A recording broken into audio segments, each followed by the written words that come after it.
Sobat Kong, seperti biasa kalian bisa memberikan pertanyaan pada kolom yang tersedia di YouTube, Facebook, dan Instagram Diskominfo Kaltim dan nomor 1 Kaltim. Sekarang kita akan kembali lagi bertanya ke Mas Andi. Sebelumnya kita ngopi dulu kali ya. Silakan Mas Andi, Mas Devi. Kopi.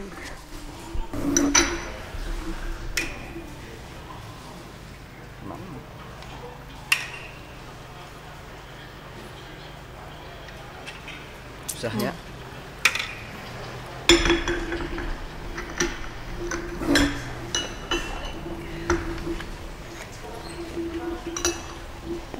Sekarang kita akan bertanya lagi nih ke Mas Andi. Mas Andi mungkin bisa diceritakan gimana sih up and down-nya sebagai seorang coffee roaster di Kaltim sini, Samarinda?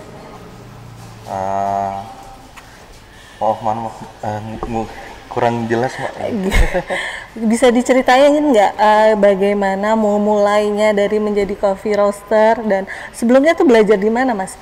Dan apa yang beda menjadi yang beda antara coffee roaster yang ada di Samarinda?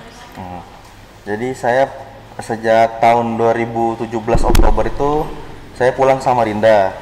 Di situ saya menyusun strategi untuk membuka coffee roaster. Awalnya sih mau buka kedai, cuma saya lihat kalau buka kedai kayaknya sudah banyak di Samarinda yang buka kedai. Akhirnya saya survei, ternyata ada lini usaha nih, ternyata nih yang menjadi pembeda. Akhirnya saya bikin jasa buat merosting kopi atau menggoreng kopi kayak gitu. Sekalian saya ambil bahan bakunya juga.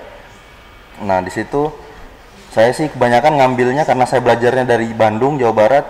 Saya banyak ngambil kopinya pertama tuh dari Jawa Barat, kayak gitu. Nah, saya keliling Samarinda, nawarkan sampel satu persatu. Saya minta Saya minta mereka cobain apa hasil gorengan saya, apakah cocok buat mereka jual apa enggak gitu. Saya jelang sebulan, saya nunggu kabar dari orang-orang yang saya sebarin sampelnya tuh. Ternyata positif dan banyak juga malah dari mereka yang nggak tahu bahwa ada gitu yang bisa menggoreng kopi di Samarinda. Jadi waktu itu yang pertama ya, Mas? Enggak, yang sebenarnya yang pertama ada banyak dan tapi kurang promo. Kurang lebih tuh ada 6 tempat. Mungkin karena mereka tempatnya tersembunyi, tidak terlalu kelihatan, jadi kurang banyak yang tahu gitu tuh. Nah, jadi saya tuh akhirnya buka dengan open space gitu tuh. Jadi orang bisa lihat proses saya menggoreng kopi mulai dari bahan baku mentahnya sampai hasil jadinya, sampai diseduh pun orang bisa lihat. Jadi konsep tempat saya tuh kayak gitu. Jadi orang bisa sambil belajar, jadi edukasi.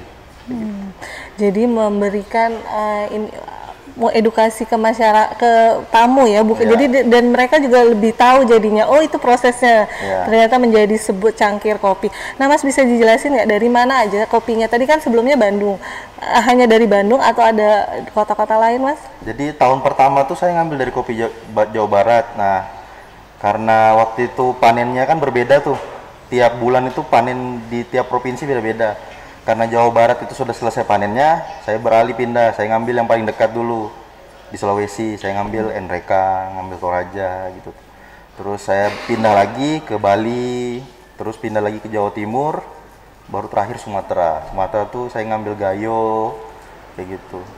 Nah, untuk lidah di Samarinda sendiri, Mas, kira-kira lebih cocok ke kopi mana atau sama saja? Atau ada karakteristik sendiri biji kopi itu sehingga lebih cocok ke tesnya yang lebih mana? Kalau Samarinda lebih senangnya sih kopinya yang tebal-tebal, Mbak, gitu. Jadi rata-rata mereka pada cari kopinya tuh Gayo, kalau enggak Sulawesi. Nah, kopi Jawa Barat itu masih susah diterima karena mungkin rasanya agak tipis, light gitu ya, light gitu kan. Tipis, jadi kurang nendang gitu. Padahal sebenarnya bisa dibikin tebal lagi kalau kopi Jawa Barat itu dengan teknik roasting yang berbeda. Ya itu makanya saya ngasih edukasi, ngasih tahu ke customer bahwa semua kopi itu memang berbeda rasanya. Cuma kalau untuk masalah tingkat ketebalan pada saat diminum itu tergantung dari resep teknik roastingnya atau teknik seduhnya gitu. Jadi itu yang membedakan bukan dari daerah mana ya Mas, dari proses roastingnya Ya, itu betul, sendiri. proses roastingnya sendiri. Oke, kalau Mas Devi, kira-kira keterkaitan apa sih antara media dengan pelaku usaha seperti Mas Andi ini? Ya terkait tentu butuh media ya Mas ya. Media itu ya dalam konteks yang lebih luas lah, media sosial. Kalau ada kita juga media yang apa namanya lebih serius ya ngomongin soal kontennya, jadi kita juga menyajikan hal-hal yang apa lebih serius, tapi bahwa apa sebagai media itu juga apa namanya tentu sekarang zamannya sudah berubah. Jadi kalau misalnya kita melihat, kita kan di Sway misalnya ada media cetak dan online. Kalau dulu banyak di kantor, sekarang malah banyaknya di luar. Nah, ketika banyaknya di luar gitu mengerjakan tugas-tugasnya, itu malah banyak ya di warung kopi itu gitu. Jadi secara di luar konteks produk media gitu, kita juga jadi lebih terikat dengan warung-warung kopi gitu, karena memang banyak apa namanya bekerja di warung-warung kopi atau di luar office gitu. Nah, itu sih sebetulnya bagi kita. Nah, kalau Mas Andi sendiri nih bisa kalau melihat antusiasmenya terhadap peluang usaha, kira-kira selain kopi, apalagi usaha yang akan kalau menurut kacamata Mas, selain kopi atau masih kopi minded di Samarinda ini, Mas? Kalau saya sih sebagai kacamatanya untuk industri kopi sendiri nih, misalnya saya lihat banyak banget lini usaha kopi tuh, mulai dari jualan kopi susu botolan, literan, itu kan termasuk peluang usaha bisnis. Nah, terus ada juga yang menjual jasa ini konsultan. Jadi bagi teman-teman atau investor yang punya budget berlebih, bisa sewa konsultan buat bikin kedai kopinya.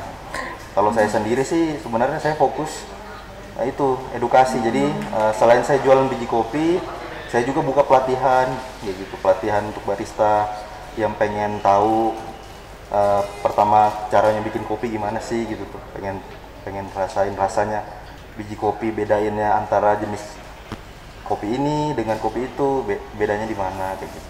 Jadi Mas Andi ini bukan hanya sebagai coffee roaster, tapi mulia juga edukasi. Iya. Malah banyak pesaing, tapi karena tadi itu ya Mas, kopi itu banyak usahanya, bukan hanya sebatas kedai kopi, seorang coffee roaster, tidak, tapi banyak usahanya. Nah, kira-kira kalau Mas Andi sendiri, daya beli dan daya jualnya masyarakat Samarinda ini gimana di saat pandemi ini? Saat pandemi daya belinya meningkat drastis, soalnya kan orang work from home. Jadi mereka banyak beli bahan baku, jadi mereka beli alat sendiri buat nyeduh sendiri di rumah kayak gitu. Jadi saya sebagai coffee roaster sebenarnya nggak terganggu karena pandemi sih. Mungkin yang terganggu karena pandemi itu yang teman-teman yang buka kedai iya. Gitu. Justru malah kalau Mas malah ini ya bertambah omsetnya karena mereka membawa pulang.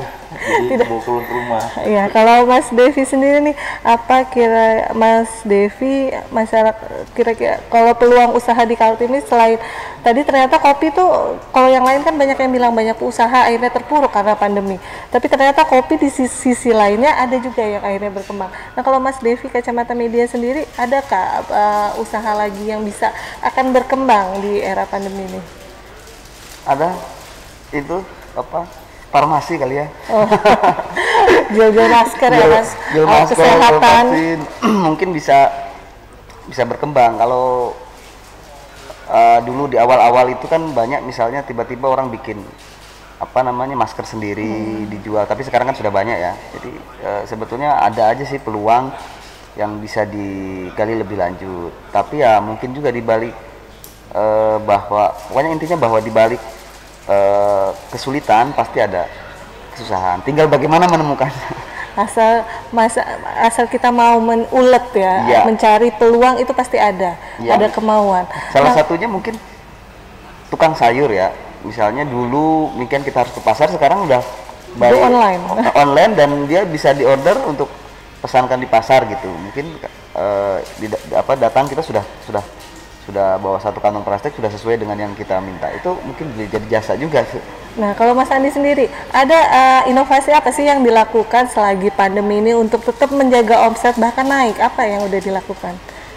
Inovasi itu sebenarnya banyak, Mbak. Cuma saya tetap fokus pada edukasi karena karena orang-orang ini banyak masih belum paham tentang kopi itu. Jadi saya membuka pelatihan apa segala. Cuma yang lagi mau saya jalankan ini sekarang kopi dengan berbasis minuman kesehatan. Jadi kopi kunyit, kopi jahe, kopi serai. Dan animo masyarakat sendiri gimana nih, Mas? Animo masyarakat senang karena mereka mungkin kan sudah bosan kopi susu. Jadi saya bikin coba produk kayak gitu, ternyata ada nih yang bukan kopi susu. Jadi base-nya kopi hitam tapi di infuse atau direndam dengan berbagai macam rempah-rempah. Dan menyehatkan tentunya ya, Mas. Menyehatkan. Itu termasuk inovasi berarti varian baru kopi, yang menyehatkan bukan hanya untuk lifestyle apa segala macam tapi juga menyehatkan ya, Mas. Demi kesehatan ya. Demi kesehatan, untuk kesehatan. Nah, sejauh ini banyak aja orang banyak datang atau akhirnya mereka yang membawa pulang gitu, Mas? Kalau itu sih sebenarnya saya masih ngasih secara gratis gitu tuh, soalnya kan masih produknya masih baru terbentuk di sampel bulan-bulan Desember kemarin. Karena mungkin orang sudah mulai bosan sama susu-susuan gitu. Rempah-rempah ya, kopi plus rempah. Nah, kalau Mas Devi sendiri kira-kira itu untuk memajukan usaha UMKM yang udah media lakukan tuh banyak ternyata kan. Udah pernah nggak bekerja sama dengan merangkul komunitas ini? Komunitasnya udah pernah tidak? Merangkul belum ya, tapi mungkin nanti bisa kita bikin eventnya lah. Eventnya dengan barista kah, mungkin edukasi barista atau dengan kedai-kedai kafe. Mungkin edukasinya ini ya, mungkin akhirnya masyarakat jadi, dan itu karena menambah peluang ya, Mas. Benar. Peluang untuk masyarakat, untuk kaula muda nih biar berusaha. Nah, kalau Mas Devi sendiri mendukung sekali kegiatan itu atau gimana? Ya, kita mendukung justru karena kan UMKM mendukungnya begini, karena UMKM ini salah satu sektor yang menopang ekonomi ya, di luar tentu SDA dan segala macam, dan itu memang harus disupport dan membangkitkan geliat ekonomi kembali. Betul. Baik, kita tahan lagi. Baik Sobatkom, kita saksikan kembali ngobrol sore kali ini setelah jeda pariwara berikut.